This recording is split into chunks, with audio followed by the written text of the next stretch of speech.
Periods டைமில் ரொம்ப அடி வயிறு வலியினால ரொம்ப கஷ்டப்படுறீங்களா? இல்லை ட்ராவல் போகிறதுனால பேட்ஸ் மாற்ற முடியாமல் அதனால வர சிரமங்களால கஷ்டப்படுறீங்களா?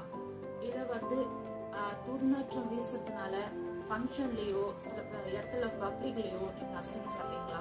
இது எல்லாத்துக்குமே ஒரு சரியான தீர்வு வந்துருக்குதுங்க. அதுதாங்க நம்ம மாம் ஆனியன் பேட்ஸ். இது பார்த்தீங்கன்னா இதில் இந்த கம்பெனியோட லிங்க் இதை பற்றி டீட்டெயிலாக வேணும் உங்களுக்கு அப்படின்னா லாஸ்ட்டில் இருக்கிற லிங்க்ல நீங்கள் கிளிக் பண்ணி பார்த்துக்கலாம். இதை நானே யூஸ் பண்ணி சொல்கிறேன். இது ரொம்ப நல்லாயிருக்கு. இதில் நிறைய யூசஸ் இருக்குது. இதனால சைடு எஃபெக்ட் எதுவுமே கிடையாது. இது இயற்கையாக நமக்கு நல்லா யூஸ் பண்ணுற ஒரு விஷயம். எல்லா பெண்களும் இதை யூஸ் பண்ணலாம். அடுத்த தலைமுறைக்கு இது ரொம்ப யூஸ்ஃபுல்லாக இருக்கும்.